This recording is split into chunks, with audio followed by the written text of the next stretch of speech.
Oke, baik. Assalamualaikum warahmatullahi wabarakatuh.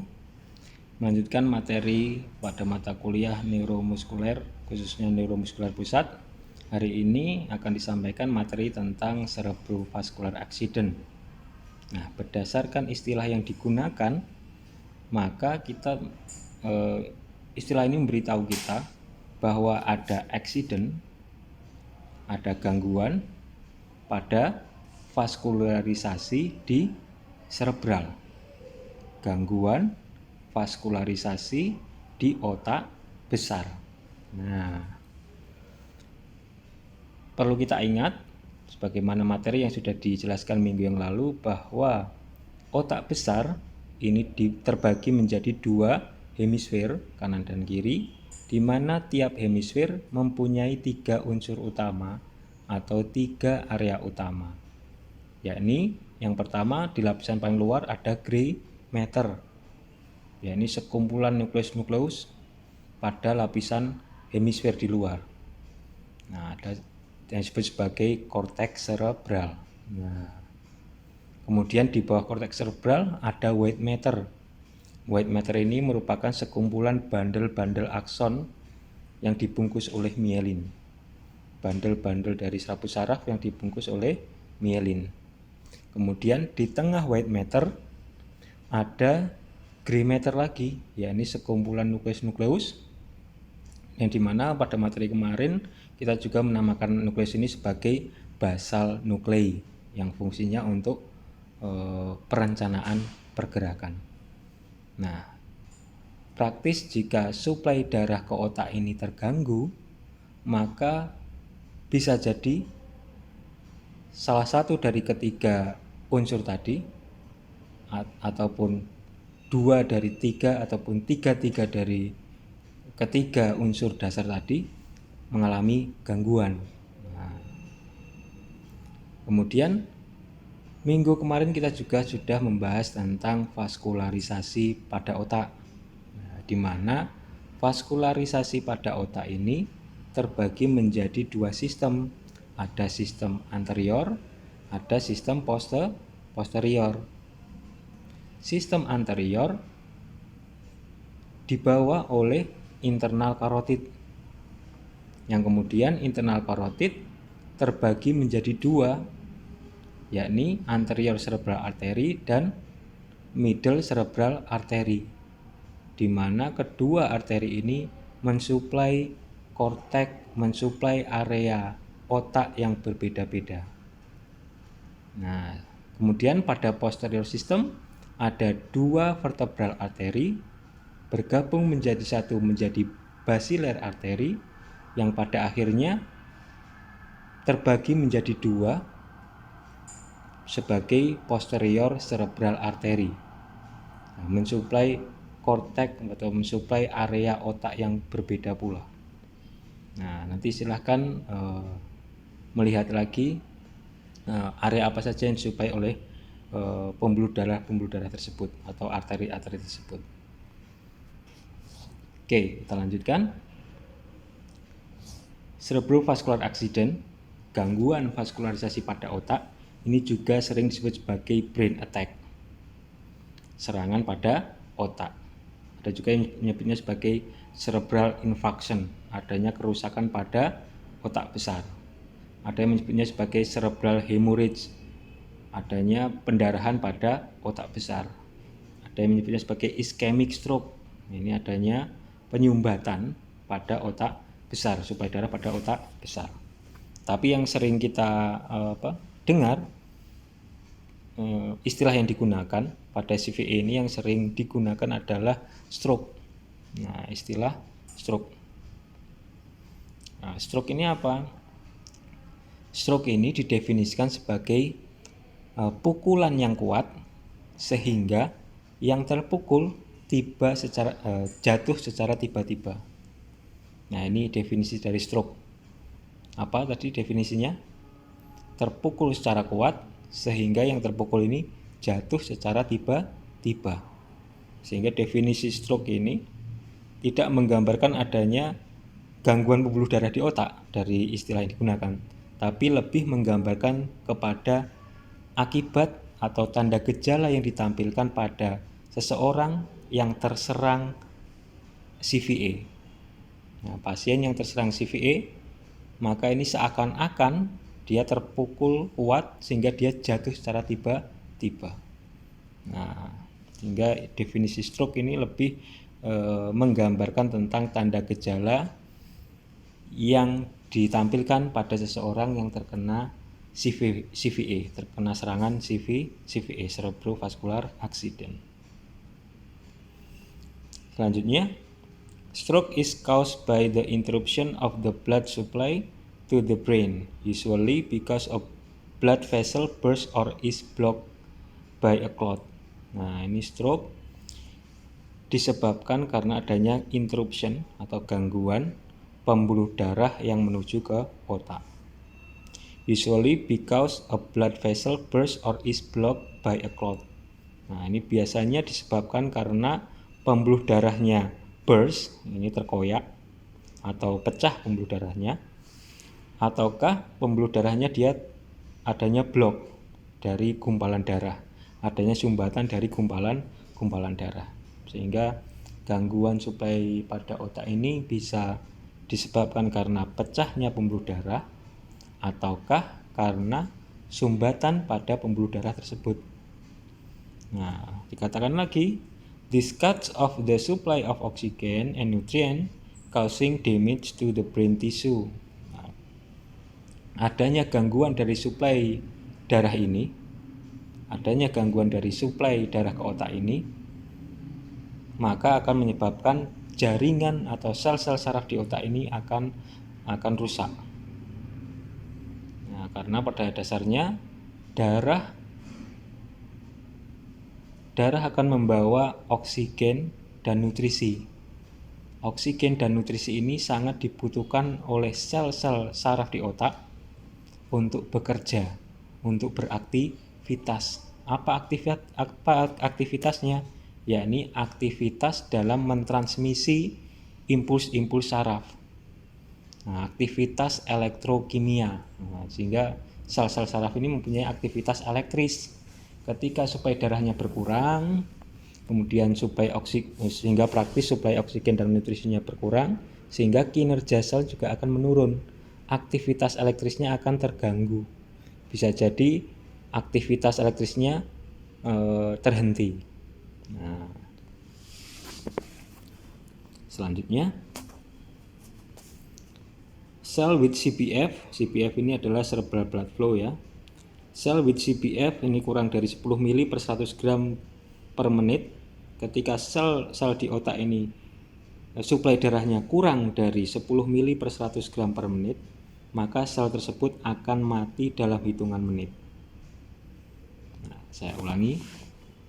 Ketika sel-sel saraf di otak suplai darahnya kurang dari 10 mili per 100 gram per menit, maka sel-sel saraf tersebut akan mati dalam hitungan menit. Nah, area yang suplai darahnya kurang dari 10 mili per 100 gram per menit ini disebut sebagai area core, area intinya. Inti terjadi kerusakan. Hanya dalam hitungan menit, maka sel-sel saraf di otak akan mati. Ketika sel saraf di otak mati, maka sel yang mati tadi tidak bisa hidup lagi. Nah, sehingga ini sangat emergency sekali ketika kita mendapatkan seseorang terkena serangan CVA, maka segera dilarikan ke rumah sakit untuk mendapatkan pertolongan. Karena sel-sel sarafnya bisa mati dalam hitungan menit pada area core. Nah, kemudian sel saraf di otak ini ketika suplai darahnya kurang dari 25 mili per 100 gram per menit, maka sel saraf tersebut masih bisa bertahan hidup, masih bisa survive, tapi hanya beberapa jam saja. Nah, area ini disebut sebagai penumbra. Area penumbra. Jadi ada area core dan area penumbra. Pada referensi lain dikatakan area core ini juga disebut sebagai area umbra. area umbra. Kalau kita lihat di kejadian gerhana matahari, nah ini ada mataharinya, ini ada bulannya, kemudian ini ada buminya. Maka ketika terjadi gerhana, ada area yang paling gelap dan ada area yang samar-samar. Area yang paling gelap ini adalah area umbra. Nah, area core ini juga disebut sebagai area umbra, di mana prognosisnya gelap, prognosisnya sangat jelek.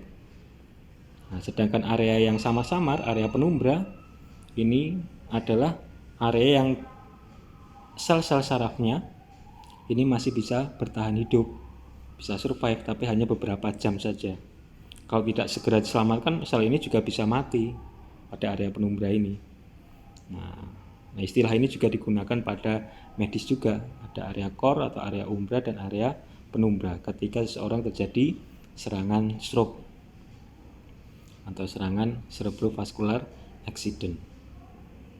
Sehingga menjadi sangat penting sekali ketika ada seseorang terkena serangan CVA, maka segera dilarikan menuju ke rumah sakit untuk mendapatkan pertolongan. Nah, kalau letaknya di desa jauh dari rumah sakit itu sangat menyedihkan itu ya. Karena butuh waktu beberapa jam sampai ke rumah sakit, sehingga bisa jadi area penumbranya ini sedikit yang bisa diselamatkan. Oke, selanjutnya. What happens when blood supply to brain is reduced? Nah, apa yang terjadi ketika suplai darah ke otak ini berkurang? Nah, tentu saja ketika suplai darah ke otak berkurang, maka fungsi dari sel-sel darah di otak atau fungsi dari otak sendiri ini akan menurun. Nah, critical values for loss of synaptic transmission corresponding to loss of neuronal function. Nah, ketika suplai darahnya antara 15 atau 18 mili per 100 gram per menit, maka akan terjadi critical value, di mana sel-sel saraf di otak ini akan kehilangan synaptic transmissionnya. Sel-sel saraf di otak ini akan kehilangan aktivitas elektrisnya dalam menghubungkan sinyal dari sel saraf satu ke sel saraf yang lain. Ini fungsinya akan hilang, akan menurun. Bahkan loss of synaptic transmission, hilangnya transmisi atau penghantaran impuls dari sel saraf satu ke sel saraf yang lain. Nah, ini fungsinya akan menurun, akan hilang fungsi atau gagal dalam melakukan aktivitas elektris, katakanlah seperti itu. Pada suplai darah 15 atau 18 mili per 100 gram per menit.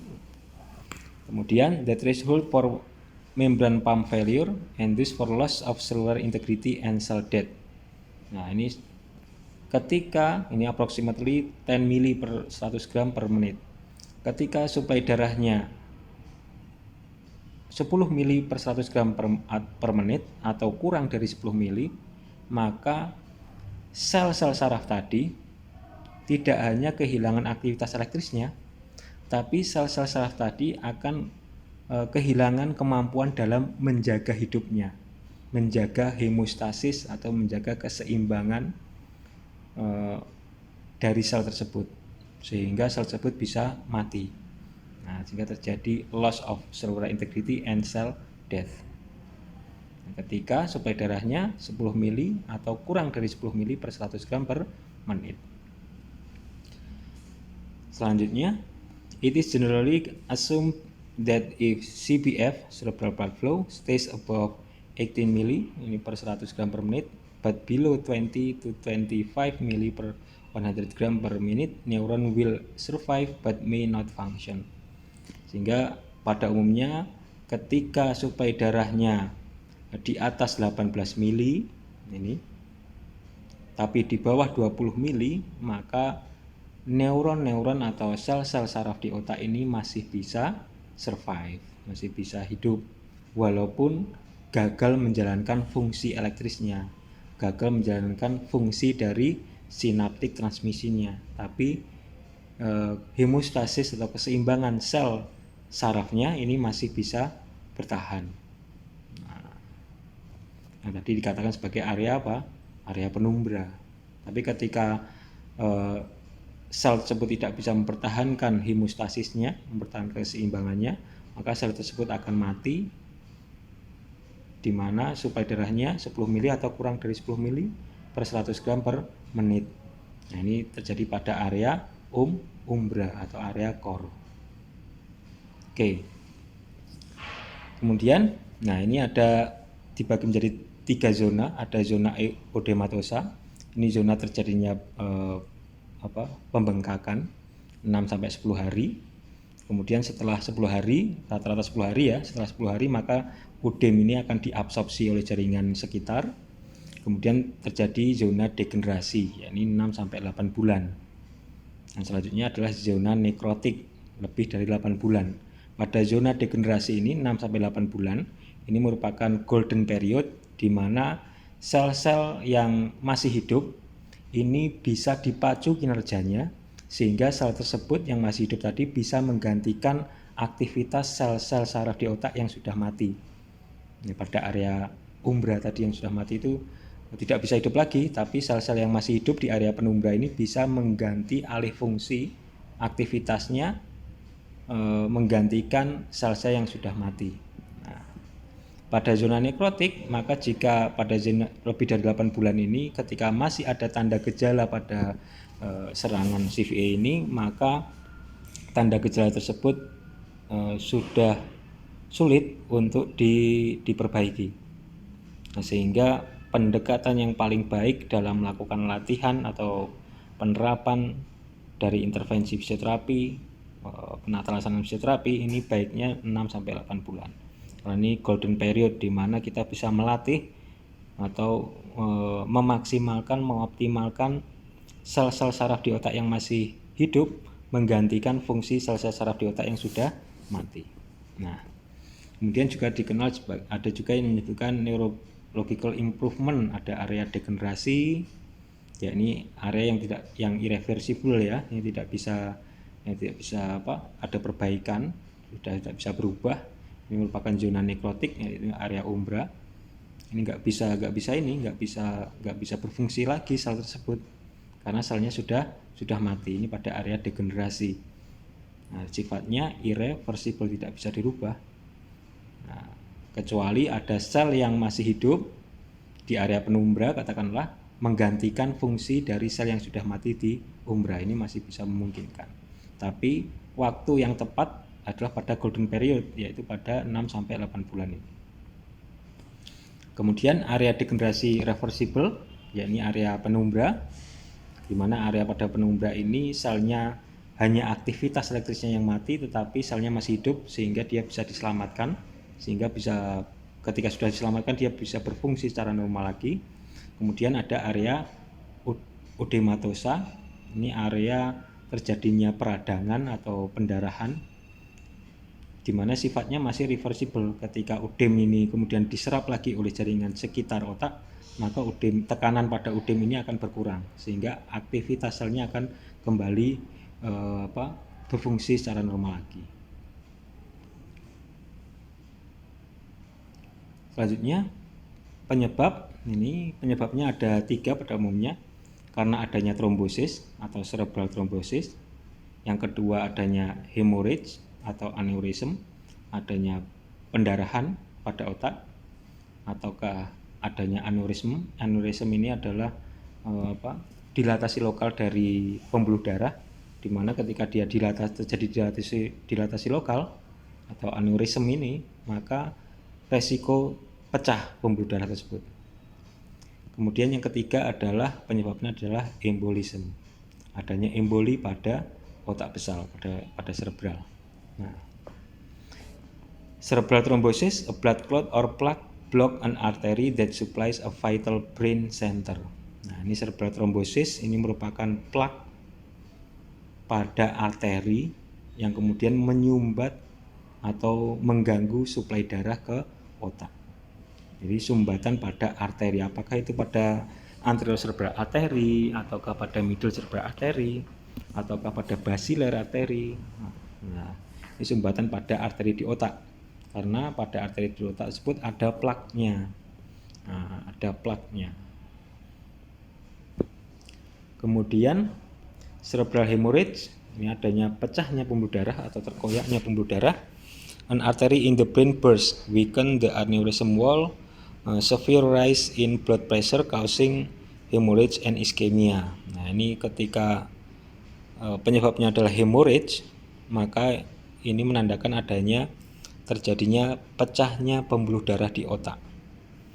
Ketika pembuluh darah di otak pecah, maka ini akan menyebabkan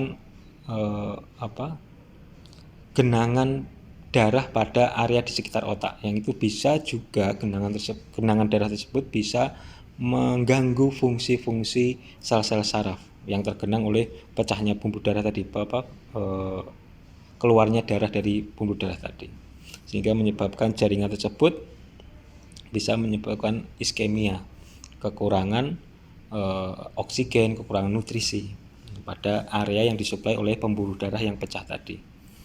Kemudian cerebral embolism, nah dikatakan a blood clot breaks off from the thrombus elsewhere in the body, lodge in the blood vessel in the brain and shut off blood supply to that part of the brain. Nah, kalau embolism ini terjadinya plak tidak di arteri otak, tapi terjadi arteri di tempat lain pada tubuh, yang kemudian plak tadi akan terlepas. Ketika plaknya terlepas, maka plak ini bisa menyumbat arteri yang kecil. Nah, ketika yang tersumbat adalah arteri pada otak, maka akan menyebabkan cerebral embolism, stroke yang disebabkan oleh emboli. Nah, ini contoh gambarnya untuk thrombotic stroke karena trombus. Ini pada pembuluh darah otak ada plaknya, ada trombus seperti ini. Nah, sehingga dia akan mempersempit atau mengganggu aliran darah ke otak, sehingga otak yang arterinya terdapat trombus seperti ini, plak seperti ini, maka suplai darahnya akan berkurang, sehingga aktivitas sel darah di otak tadi yang disuplai oleh pembuluh darah ini akan menurun. Kemudian terjadi emboli juga bisa. Emboli ini bisa terjadi plak pada area tubuh yang lain, kemudian plaknya ini terlepas karena aliran darahnya kencang katakanlah. Kemudian dia akan menyumbat di arteri yang kecil. Jika dia menyumbat pada otak, maka dia akan menjadi stroke emboli atau embolic stroke. Kemudian cerebral hemorrhage, adanya pecahnya pembuluh darah. Nah, ini dicontohkan pecahnya pembuluh darah pada lenticular striate artery, arteri yang mensuplai basal ganglia atau basal nuclei. Itu jadi pecah pembuluh darah. Nah, sehingga mengganggu fungsi dari nukleus yang ada di basal nuklei. Nah, tentu saja gejala yang ditampilkan pasti sesuai dengan fungsi yang terganggu tersebut. Nah, kalau basal nuklei yang terganggu, maka akan menampilkan tanda gejala gangguan pada basal nukleinya. Bisa jadi bentuk spastisitasnya adalah rigid atau lead pipe spasticity. Nah, kemudian tipe dari stroke, tadi stroke ada iskemik karena trombus, penyumbatan. Kemudian ada pecahnya pembuluh darah dan ada emboli. Nah, ini tipenya ada iskemik stroke. Ini stroke karena penyumbatan. Occur when a clot or mass clog of blood vessel cutting off the blood flow to the brain. Nah, ini adanya clot, adanya gumpalan darah yang menyumbat pada pembuluh darah, sehingga aliran pembuluh darahnya terganggu menuju ke otak, sehingga aktivitas sel-sel di otak akan menurun. The underlying condition for this type of obstruction is the development of fatty deposit lining the vessel wall. This condition is called atherosclerosis. Nah, adanya sumbatan ini dikarenakan adanya pada dinding pembuluh darah ini ada endapan dari lemak, fatty deposit lining. Ini dia ada endapan dari lemak pada lumen atau dinding pembuluh darahnya, di mana ketika dia semakin menimbun lemak tersebut, maka akan menutupi atau mempersempit aliran darah menuju ke otak. Nah, hal ini disebut sebagai atherosclerosis. Athero ini dia keras, atero ini lengket, sklerosis ini keras. Jadi lumen pembuluh darahnya, dinding pembuluh darahnya menjadi lengket, ada lemak yang lewat dia akan nempel lagi, ada sisa metabolisme yang lewat dia akan nempel, membentuk plak lagi, membentuk deposit, fatty deposit ini. Kemudian lama-lama dinding pembuluh darahnya ini akan mengeras. Nah, disebut sebagai atherosclerosis. Almost 85% of stroke are ischemic. Jadi dari 100% kejadian stroke, 85%-nya adalah stroke ischemic. Stroke yang terjadi karena adanya sumbatan. Nah, ini atherosclerosis. Ini definisi atherosclerosis adalah hardening of the arteries. Arterinya, pembuluh darahnya, dinding pembuluh darahnya ini menjadi keras. Athero dari kata gruel or paste, ini sesuatu yang lengket. Sklerosis ini adalah sesuatu yang keras. Jadi pembuluh darahnya, dinding pembuluh darahnya menjadi keras dan dia lengket. Ketika ada sesuatu yang lewat, katakanlah hasil sisa metabolisme tadi, ataukah lemak yang lewat, maka hasil sisa metabolisme atau lemak tadi akan menempel di situ, akan menambah dari kejadian atherosclerosis ini. It's the process in which deposit of fatty substance, cholesterol, cellular waste product, calcium, and other substance build up in the inner lining of an artery.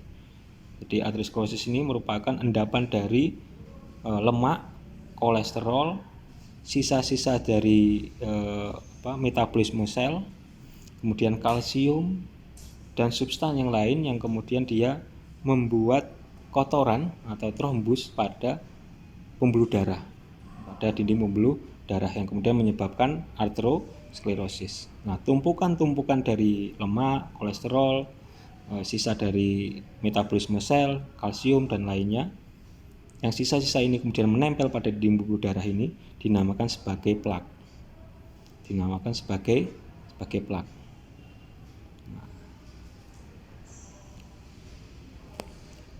Kemudian selain iskemik juga dikenal sebagai, ada juga tipe stroke yaitu hemorrhagic stroke. Tadi adalah stroke karena adanya pecahnya pembuluh darah. Result from a weakened vessel that rupture and bleeds into the surrounding brain. The blood accumulates and compresses the surrounding brain tissue. Nah, pada kejadian pecahnya pembuluh darah di otak ini, bukan hanya suplai darah ke otaknya terganggu pada area yang disuplai pembuluh darah yang pecah ini, tetapi juga ketika pembuluh darah otak ini pecah, maka darah yang keluar dari pembuluh darah ini juga akan menggenangi area-area yang mungkin tidak disuplai oleh pembuluh darah tadi, sehingga akan menyebabkan lebih luas lagi kerusakannya dibandingkan yang iskemik stroke. Nah, kejadian hemorrhagic stroke ini sekitar 15%. Tetapi walaupun dia cuma sedikit 15%, kalau yang iskemik tadi kan 85% ya. Kalau hemorrhagic ini hanya sekitar 15%. Walaupun 15%, tapi 30%-nya pada hemorrhagic stroke ini mengakibatkan kematian. Nah, ada dua tipe pada hemorrhagic stroke, ada subarachnoid hemorrhage dan intracerebral hemorrhage. Nah, subarachnoid hemorrhage SAH ini merupakan adanya pecahnya pembuluh darah pada ruang subarachnoid. Nah, ruang subarachnoid itu di mana tuh, Pak? Nah, otak ini akan dilapisi oleh meningen. Nah, dilapisi oleh mening. Ada 3 menings, ada 3 lapis selaput otak. Ini di luar di luar kortek ya. Berarti di atasnya kortek yang membungkus otak ini, yang membungkus kortek. Nah, ada tiga lapisan.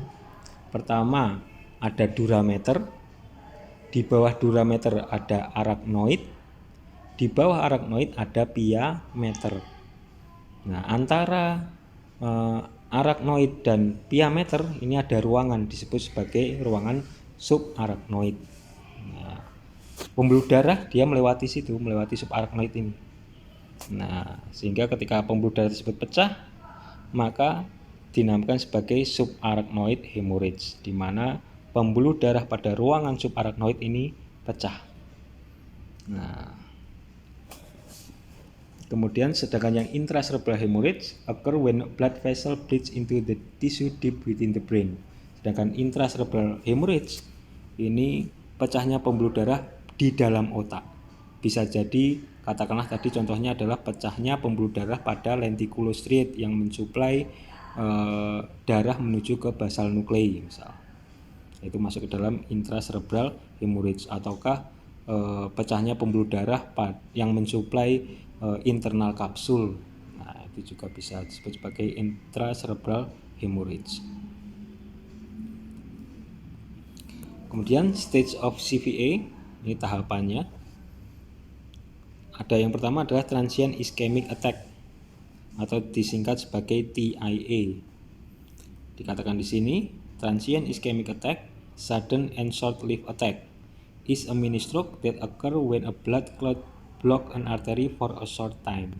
Nah, ini transient ischemic attack atau TIA ini adalah jenis stroke yang dia dinamakan sebagai mini stroke karena terjadinya sumbatan ini hanya singkat, hanya sebentar, sehingga tanda gejala yang ditampilkan pasien akan merasa lumpuh separuh badannya, tapi tidak lebih dari 24 jam. Tidak lebih dari 24 jam sudah kembali ke normal. Ini disebut sebagai transient ischemic attack. Biasanya pasien-pasien stroke ini ada yang melewati fase terjadinya transient ischemic stroke. Terjadi stroke hanya 24 jam, setelahnya dia kembali ke normal. Bukan berarti kembali ke normal sembuh, tapi bisa jadi transient ischemic attack yang dialami ini bisa menuntun pada tingkat dari CVA selanjutnya yang lebih parah. Kemudian yang kedua ada reversible ischemic neurologic deficit atau RAND.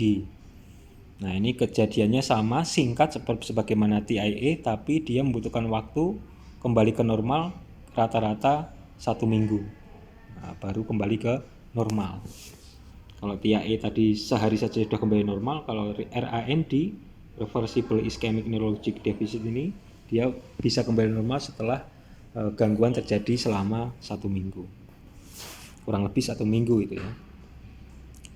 Kemudian stroke in evolution, ini gradual worsening of symptom of brain ischemic.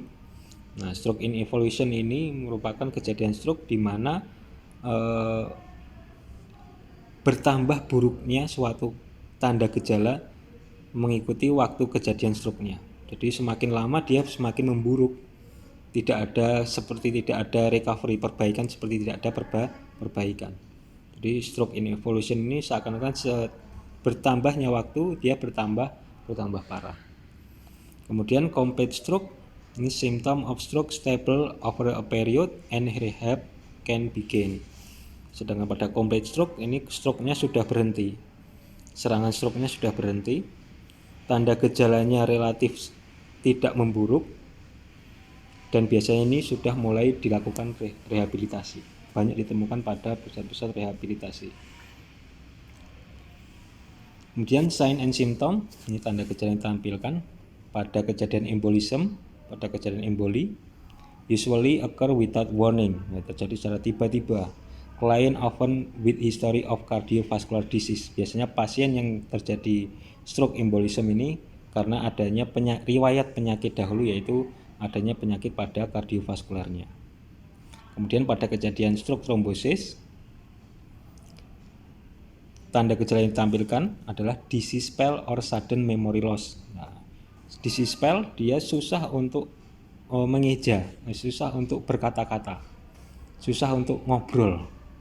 Ya, kata-katanya menjadi tidak jelas ketika ngobrol. Nah, itu disease spell or sudden memory loss. Jadi biasanya juga disertai dengan hilangnya memori.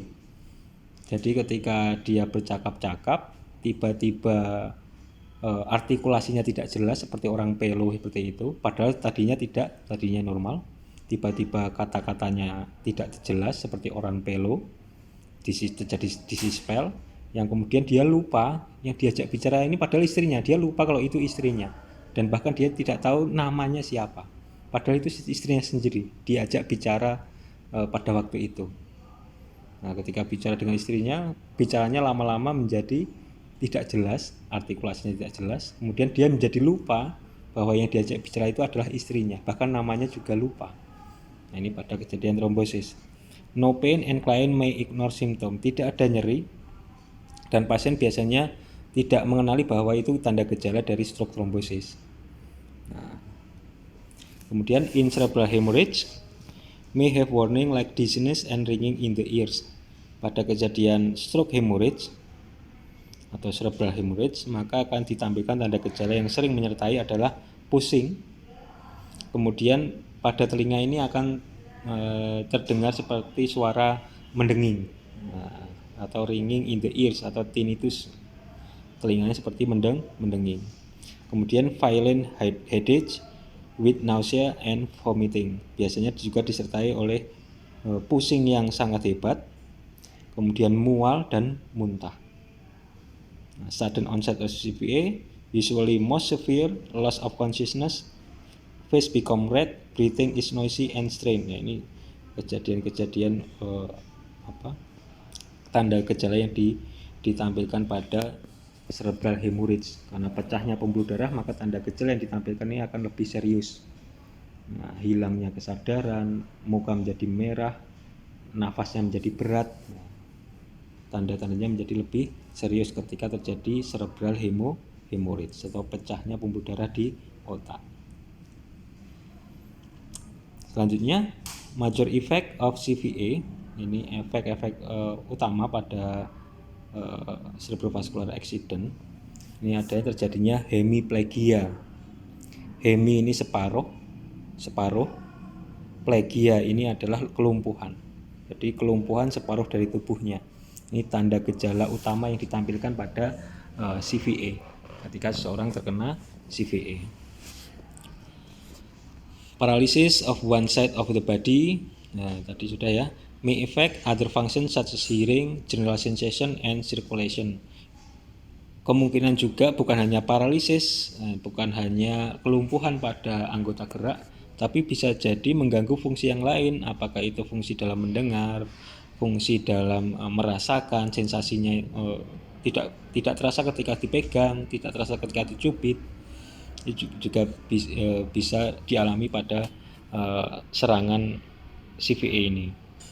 Kemudian the degree of impairment depends on the part of the brain affected. Nah,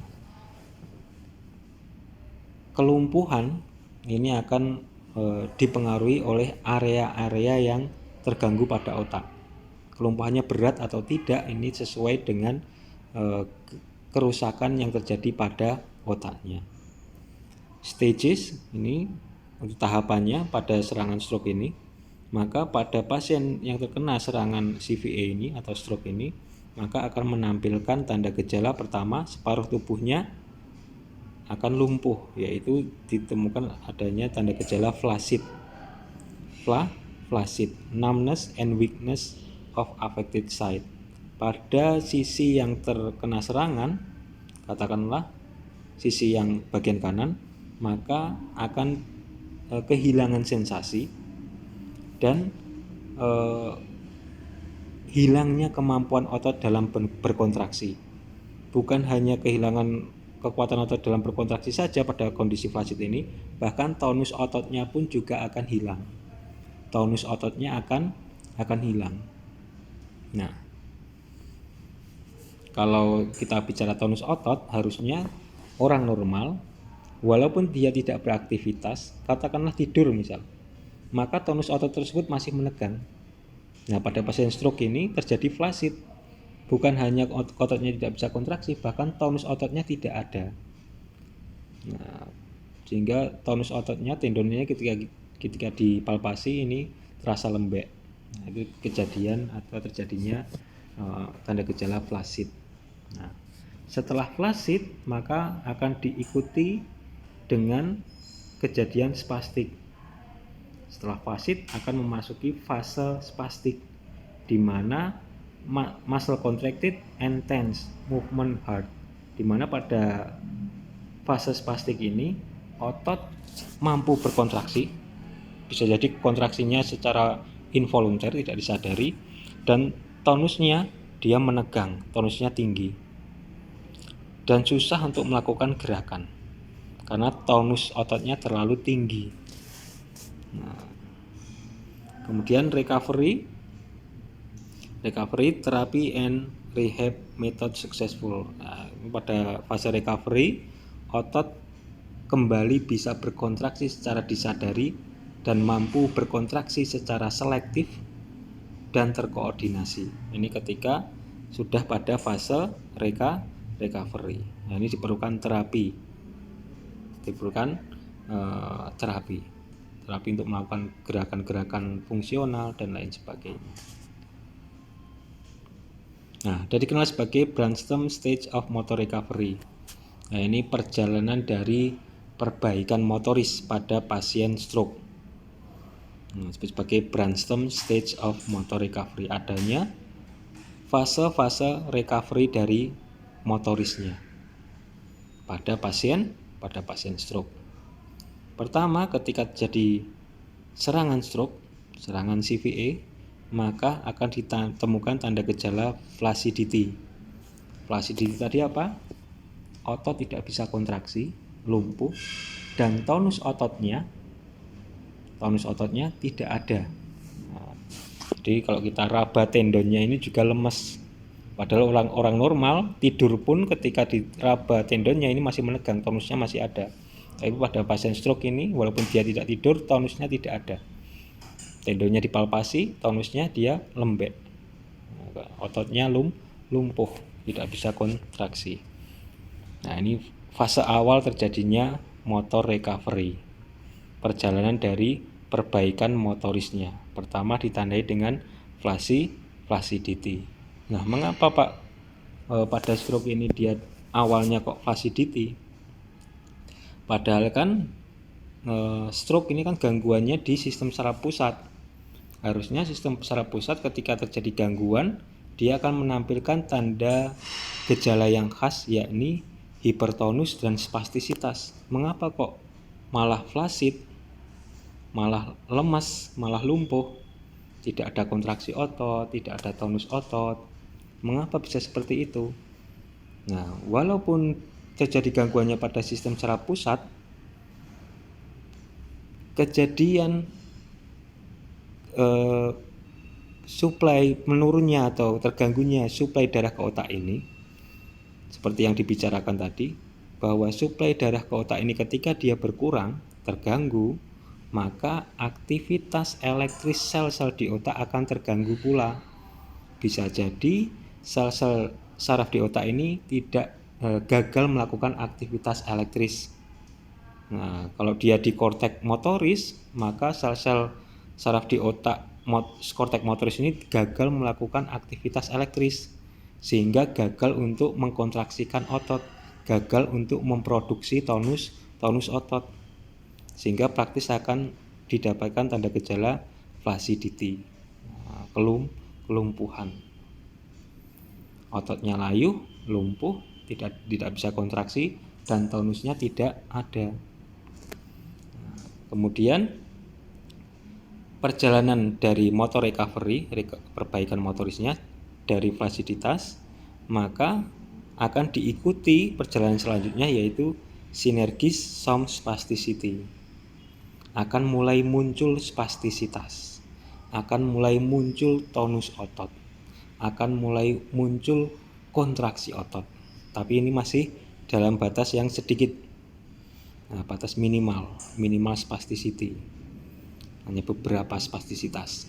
Tonus ototnya mulai menegang, tendonnya mulai menegang.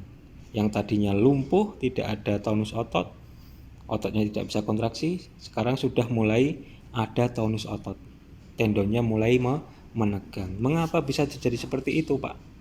Karena suplai darah di otak mengalami perbaikan. Suplai darah di otak mengalami perbaikan.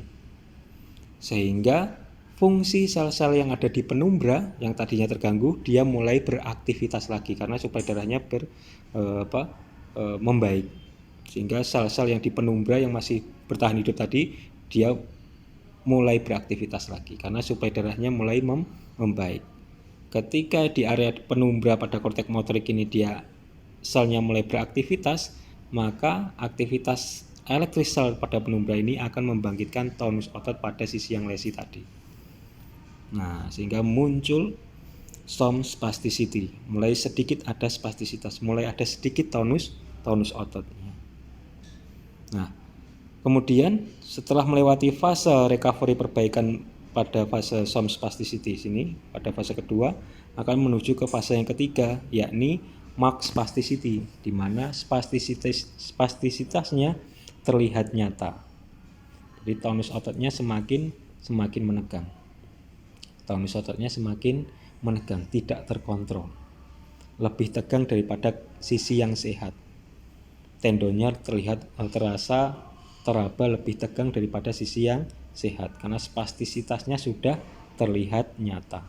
Nah, ini pada fase perbaikan motoris pada fase yang ketiga. Jika mengalami perbaikan lagi, maka fase ini akan berubah menjadi fase yang keempat, yaitu out of synergy less spasticity.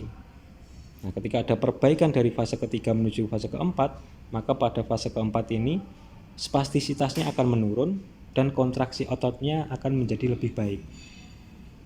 Nah, kemudian selanjutnya menuju ke fase kelima, terjadi selective control of movement. Pergerakannya menjadi lebih selektif. Gerakannya lebih terampil. Nah, yang keenam, jika fase kelima ini mengalami perbaikan, maka dia akan menuju ke fase yang keenam, yaitu isolated coordinated movement. Gerakannya lebih terkoordinasi. Ini sudah menjadi normal ini ya. Nah, ini adalah perjalanan dari perbaikan motoris. Nah, sehingga spastisitas ini adalah merupakan rangkaian perjalanan dari perbaikan motoris. Jadi spastisitas itu sebenarnya bukan musuh kita. Spastisitas ini awalnya bukan musuh kita, karena spastisitas ini merupakan perjalanan dari perbaikan motoris. Sehingga spastisitas pada pasien stroke ini perlu kita latih, kita arahkan menuju ke fase berikutnya, melewati fase berikutnya, yaitu pada fase 4, mengurangi spastisitasnya berkurang dan terjadi gerakan yang sinergis, gerakannya lebih terarah. Nah, pada dasarnya pasien stroke ini pada umumnya ketika golden period 6-8 bulan tadi terlewati, maka bisa jadi atau malah kebanyakan recovery motor atau perbaikan motorisnya tidak komplit sampai ke fase ke-6, tapi terhenti pada fase yang ketiga. Nah, terhenti perbaikannya pada fase yang ketiga. Nah, inilah fisioterapi kemudian membantu pasien stroke pada fase ketiga ini untuk melanjutkan recovery motornya, perbaikan motorisnya menuju ke fase-fase selanjutnya, di mana perbaikan motoris ini dari fase ketiga sampai menuju ke 4 dan selanjutnya ini tidak bisa diwakilkan dengan obat-obatan. Ini harus dilakukan latihan gerakan, latihan berdiri seimbang, latihan berjalan, latihan menggunakan tangan untuk mengambil sendok, mengambil minuman dan lain sebagainya. Itu tidak bisa digantikan dengan obat-obatan, karena tidak ada obat-obatan yang mampu untuk melakukan aktivitas minum, obat untuk memperbaiki aktivitas makan, tidak ada. Obat untuk keseimbangan, obat untuk bisa berjalan, tidak ada. Yang bisa melakukan itu adalah dengan cara latihan, dan itu hanya bisa dilakukan oleh fisioterapi yang melakukan pendekatan latihan gerak-gerak fungsional agar tercapainya dari fase recovery fase ketiga menuju ke fase-fase berikutnya. Oke, selanjutnya act fast, face, arm, speech, time. Ini tanda gejala yang ditampilkan pada pasien stroke. Ini disingkat sebagai act fast. Kita harus segera bertindak. Act fast, bersegera bertindak. Fast, face. F-nya face. Ask the person to smile. Does one side of the face drop? Nah, ini tanda gejala pertama adalah pada mukanya, di dimana ketika pasien ini kita minta untuk tersenyum, maka salah satu sebelah sisi yang terganggu ini tidak bisa mengangkat bibirnya untuk tersenyum.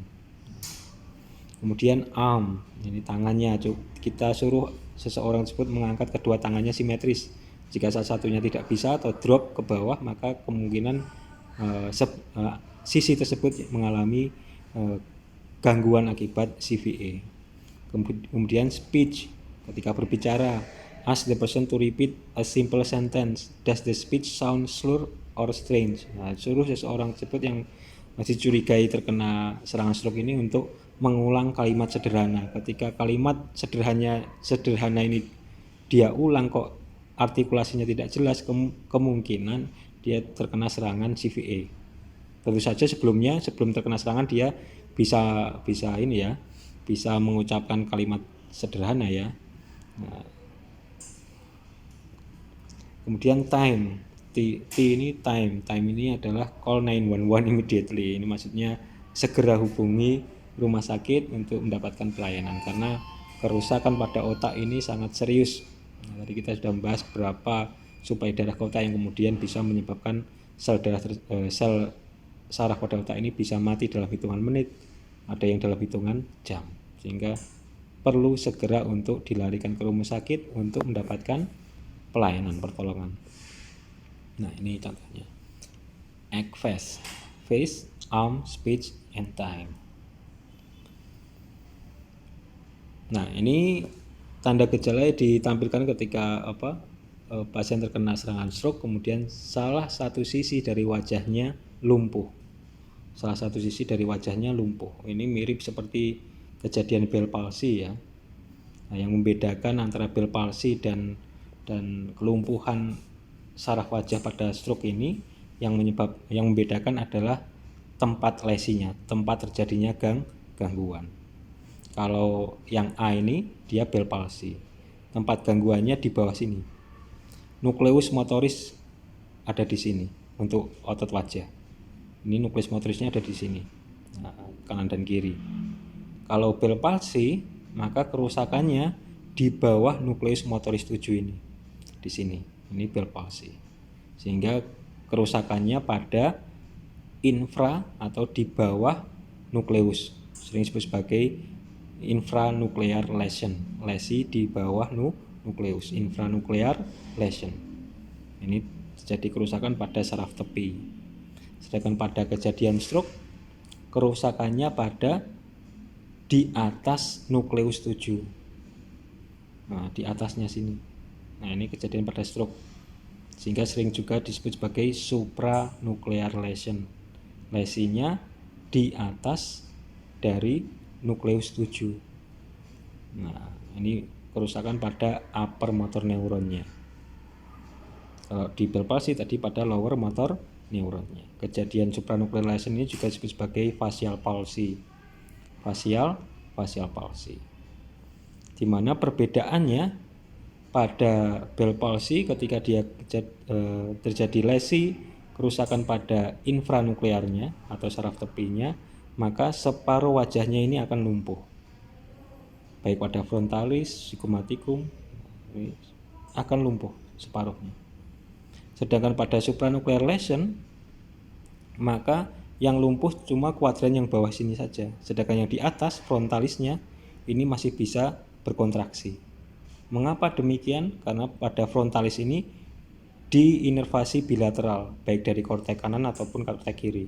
Jika kalau korteks kirinya rusak, maka korteks kanan bisa mengambil alih untuk kontraksi frontalisnya. Sedangkan pada Bell palsy, kerusakannya pada perifernya, pada infranuklearnya, pada saraf tepinya, sehingga baik frontalis ataupun di bawahnya ini juga akan mengalami kelumpuhan. Berbeda dengan facial palsy atau supranuclear lesion pada pasien stroke, di mana kelumpuhan hanya terjadi pada separuh di wajah sini, di bawah sini. Sedangkan frontalisnya ini masih bisa berkontraksi, masih bisa mengernyitkan dahi. Nah, kemudian kerusakan pada motoris tadi kan ditampilkan ada flasid, kemudian menuju ke spastis ya. Nah, ini dipengaruhi karena gangguan pada traktus piramidal. Piramidal. Ini merupakan traktus descending. Traktus atau tract atau jaras ini merupakan istilah yang digunakan untuk menggambarkan adanya saraf dari atas ke bawah ataukah dari bawah ke atas. Ini diistilahkan sebagai traktus. Nah, ini piramidal traktus atau piramidal tract karena traktus ini dia berasal dari korteks motoris. Awalnya dari korteks motoris. Nah, korteks kita tahu bahwa korteks cerebral terbagi menjadi berapa lapis. Nah, di mana pada lapis kelima di sini ada sel piramidal besar. Nah, ini sel piramidal besar tadi pada korteks lapis 5 ini akan ada serabut saraf yang turun ke bawah. Nah, ada serabut saraf yang turun ke bawah dinamakan sebagai traktus piramidal. Karena traktus ini dia berasal dari korteks lapis 5 di mana pada korteks lapis 5 ini ada sel piramidal besar, merupakan sel utama dari motoris. Nah, dari korteks lapis 5, sel piramidal besar tadi, sel Bates ya, ini akan ada serabut saraf yang turun ke bawah. Nah, pada lower medulla, pada medulla oblongata bagian bawah, dia akan menyilang. Tadi dari korteks bagian kiri, pada lower medulla atau medulla oblongata bagian bawah, ini dia akan menyilang ke kontralateral, menyilang ke sisi yang berlawanan. Kemudian dia akan turun ke bawah menuju ke spinal cord. Karena turun ke bawah menuju ke spinal cord ini melewati kolum lateral, maka disebut sebagai lateral corticospinal. Serabut saraf atau traktus yang berasal dari korteks menuju ke spinal yang turun di lateral kolum pada spinal cord disebut sebagai lateral corticospinal. Nah, jadi dari korteks motoris khususnya lapis 5 di sana ada sel piramidal besar di mana sel piramidal besar ini merupakan sel motorik utama. Kemudian pada sel tersebut ada serabut saraf yang turun ke bawah dinamakan sebagai traktus piramidal atau piramidal tract. Pada tingkat medulla oblongata bagian bawah medulla oblongata ini dia akan menyilang kontralateral, menyilang ke sisi yang berlawanan. Asalnya dari korteks kiri, kemudian dia menyilang ke bagian kanan dari spinal cord, dari medulla oblongata. Nah, kontralateral. Kemudian dia akan turun menuju ke spinal cord. Karena berasal dari korteks menuju ke spinal cord, maka dinamakan sebagai traktus corticospinal. Traktus berasal dari korteks menuju ke spinal cord. Karena traktus ini dia turun di area lateral dari spinal cord atau kolum lateral dari spinal cord, dinamakan sebagai lateral corticospinal tract atau traktus lateral corticospinal. Traktus lateral corticospinal ini dia akan bersinap pada nukleus yang ada di spinal cord. Nah, khususnya nukleus motorik ini. Nah, nukleus motorik ini kemudian akan ada akson atau serabut saraf menuju ke otot, yang kemudian otot bisa berkontraksi. Lateral corticospinal ini khususnya dia akan menginervasi otot-otot bagian distal tubuh. Otot-otot bagian distal tubuh, di mana otot-otot distal ini fungsi utamanya adalah untuk melakukan gerakan-gerakan fractionate atau gerakan-gerakan terampil. Gerakan-gerakan terampil atau fine motor, melakukan katakanlah memegang pensil untuk melukis, menulis, itu fine motor atau fractionate movement, gerakan terampil. Nah, kemudian bermain HP, main game misal. Kemudian makan dengan sendok, makan dengan tangan, itu fine motor, gerakan-gerakan terampil yang dilakukan oleh otot-otot bagian distal, bagian-bagian ujung. Ini diinervasi oleh lateral corticospinal tract. Nah, praktis ketika terjadi serangan stroke pada korteks, gangguan pada otak suplai darahnya, maka fungsi ini juga akan terganggu. Nah, sehingga ketika terjadi stroke, maka pasien tersebut akan mengalami gangguan dari aktivitas terampilnya. Nah, aktivitas terampilnya akan terganggu. Aktivitas kontraksi pada otot-otot distal, pada jari-jari katakanlah, ini akan terganggu. Pasien akan sulit atau tidak bisa menggerakkan jari-jarinya secara normal, secara terampil. Nah, kemudian kortikospinal juga ada yang disebut sebagai anterior kortikospinal. Kalau tadi lateral kortikospinal dia menuju ke spinal cord yang melewati kolum lateral, sedangkan yang anterior kortikospinal dia melewati kolum bagian anterior. Kalau lateral kan tadi di sini. Nah, kalau anterior kortikospinal dia melewati kolum bagian anterior dari spinal. Nah, ini contohnya kalau anterior kortikospinal, misalnya ini korteks bagian kanan, maka dia akan turun, dia tidak menyilang. Tidak, pada medula dia tidak menyilang. Tapi pada lateral kortikospinal dia menyilang. Di tingkat mana tadi? Medula oblongata. Bagian bawah dari medula oblongata dia akan menyilang kontralateral. Tapi kalau anterior kortikospinal dia tidak menyilang. Sesisi, yang dinamakan sebagai ipsilateral. Sesisi. Ketika sampai pada spinal cord, maka dia akan melewati kolum bagian anterior. Maka dinamakan sebagai anterior corticospinal tract. Nah, pada tingkat spinal dia menginervasi bilateral. Nah, baik yang kanan ataupun yang kiri ini diinervasi oleh anterior corticospinal tract. Sedangkan pada lateral corticospinal dia hanya menginervasi salah satu sisi saja. Kalau korteks bagian kiri maka dia hanya menginervasi otot-otot distal bagian kanan. Beda dengan anterior corticospinal. Walaupun dia tidak menyilang ipsilateral, pada tingkat spinal cord, dia menginervasi bilateral. Otot apa ini yang kemudian diinervasi bilateral ini? Ini adalah otot-otot aksial. Anterior corticospinal tract ini dia menginervasi otot-otot aksial tubuh. Nah, aksial muscle, otot-otot aksial. Aksial muscle itu apa tuh Pak? Aksis itu apa? Aksis itu tengah. Nah, berarti anterior corticospinal tract dia menginervasi aksial muscle, berarti dia menginervasi otot tengah tubuh, otot postur kita katakanlah. Nah, otot postur kita ini diinervasi bilateral seperti ini.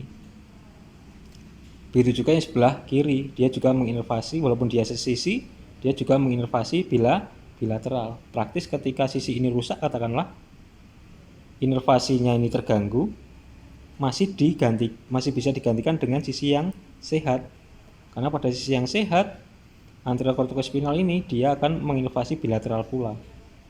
Nah, sehingga pada pasien stroke walaupun dia terganggu tidak bisa melakukan aktivitas terampil, tapi pasien ini masih bisa melakukan kontrol dari sikap tubuhnya.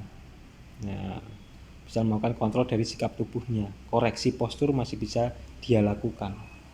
Karena anterior corticospinal ini menginervasi secara bilateral dari otot-otot aksial tubuh atau otot-otot tengah tubuh.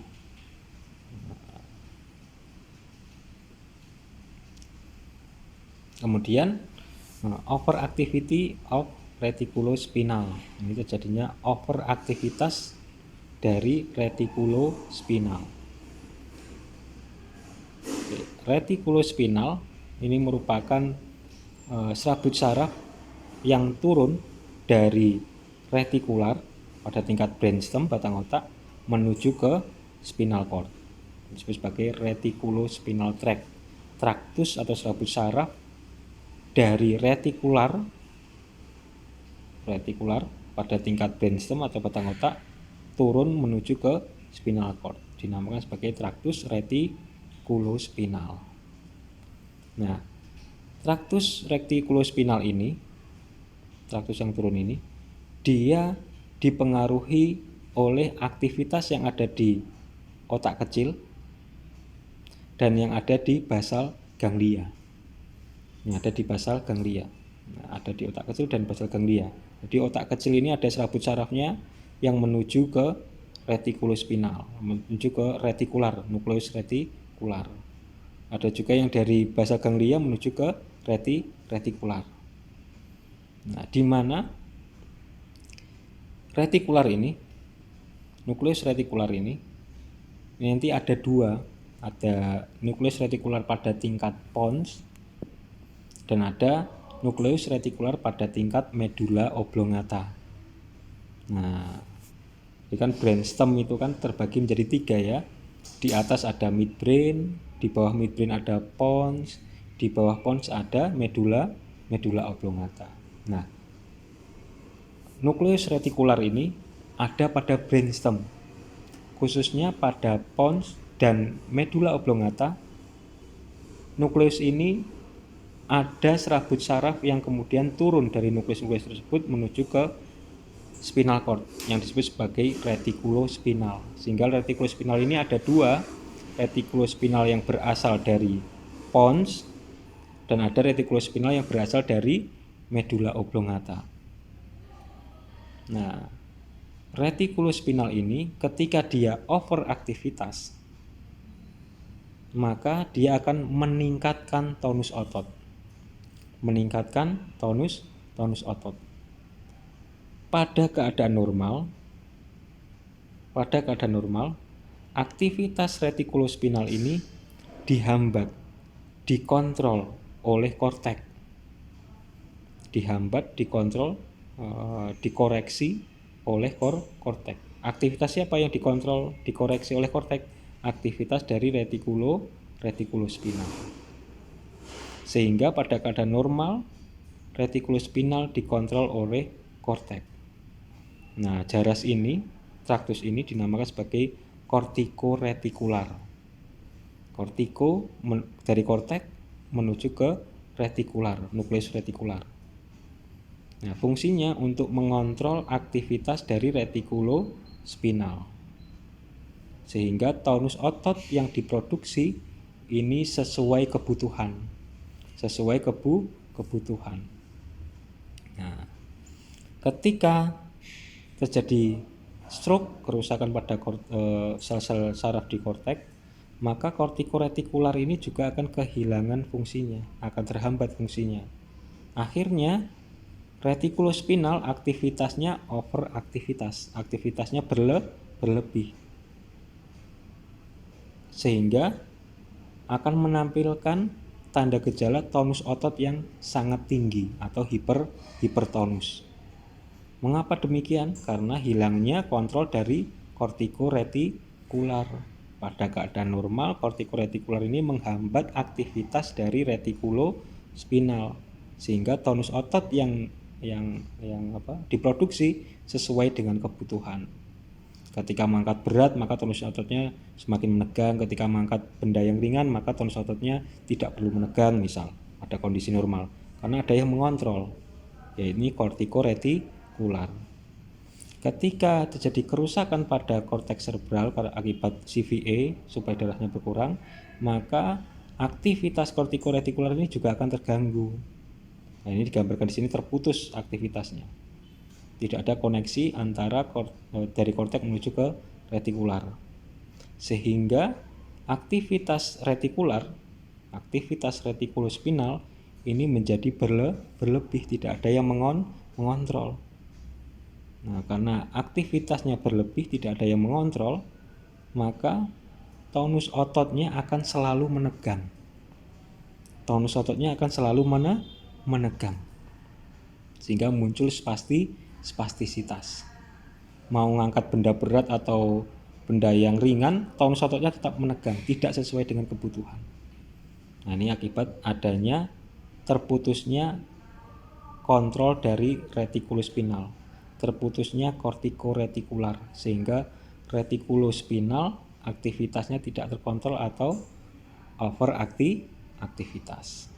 Nah, menyebabkan spastisitas, meningkatnya tonus otot atau hipertonus. Nah, sehingga dari kejadian semacam ini, maka praktis pada stroke akan kehilangan fungsi lateral kortikospinal, yakni fungsi kemampuan otot-otot distal dalam melakukan aktivitas terampil.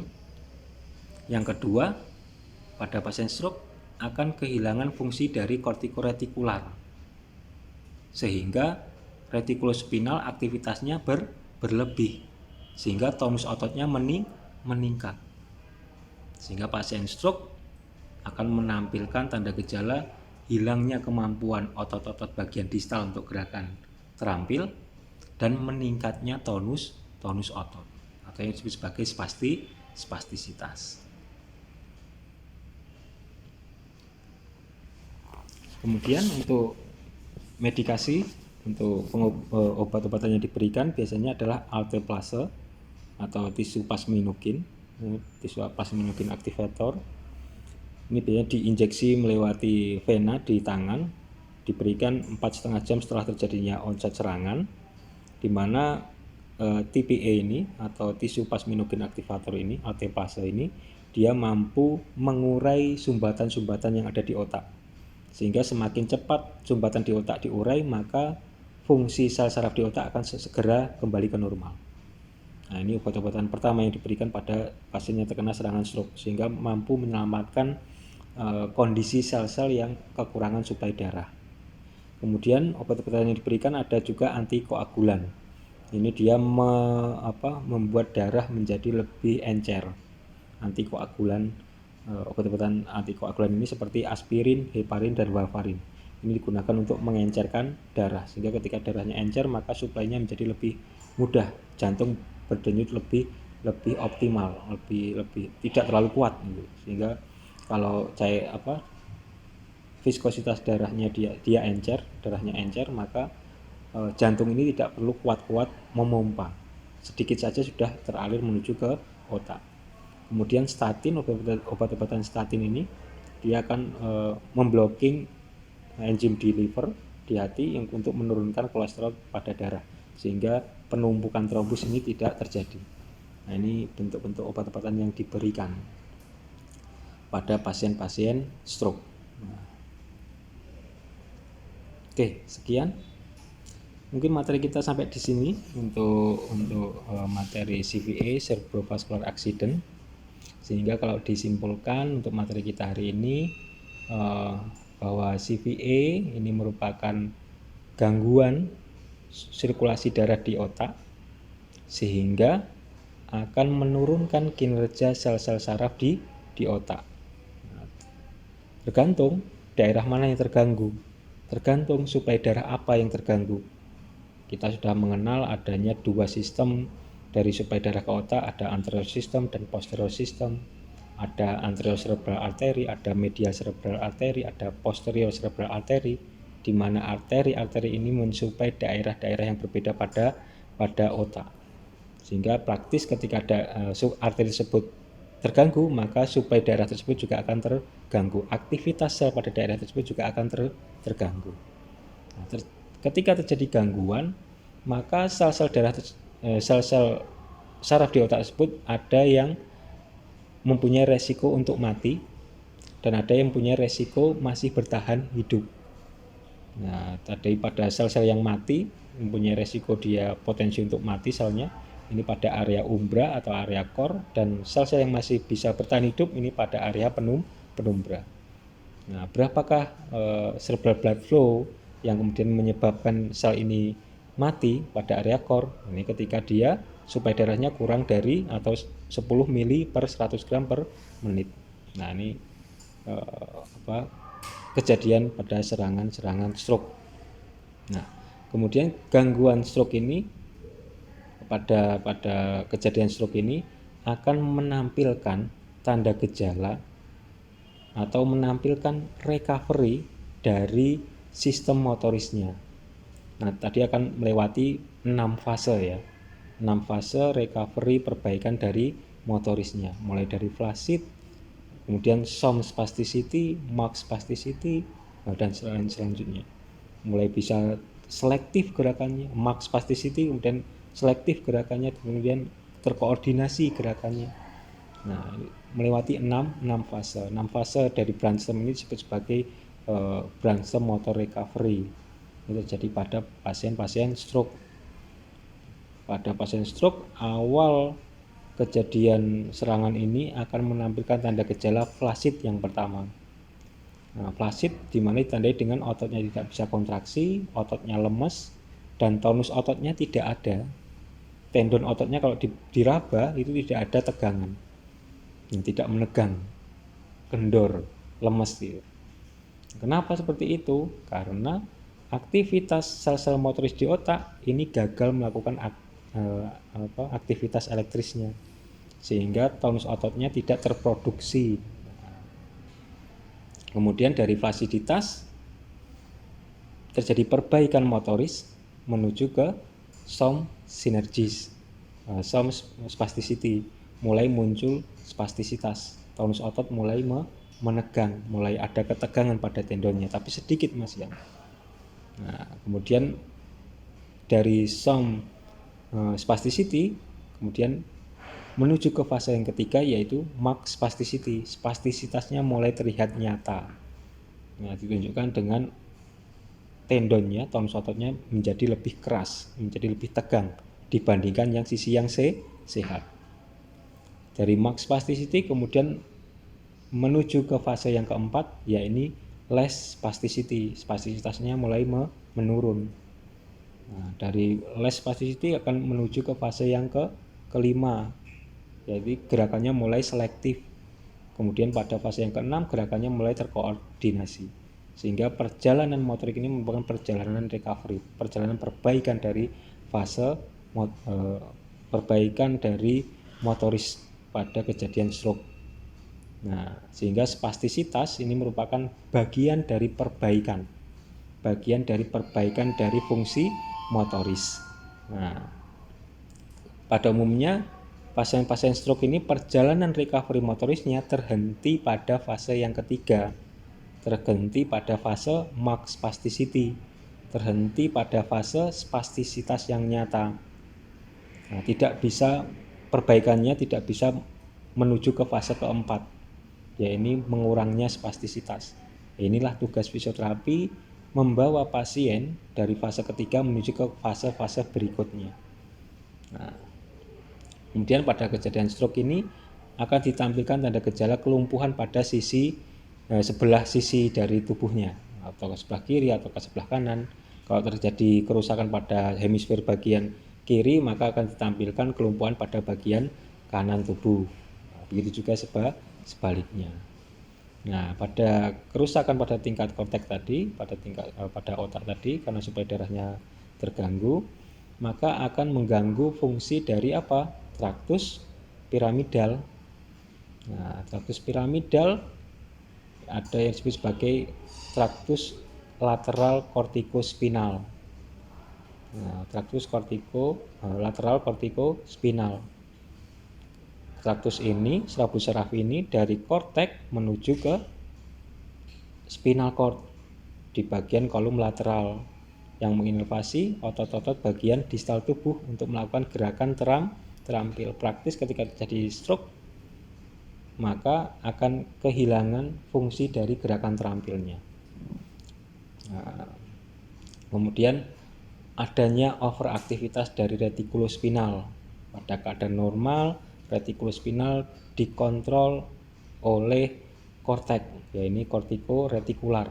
Karena korteks rusak, otak rusak, maka kortikoretikular ini terganggu, sehingga retikulospinal aktivitasnya meningkat atau overaktivitas, sehingga tonus otot akan menjadi menegang, tonus otot akan menjadi meningkat, terjadi hipertonus atau spastisitas.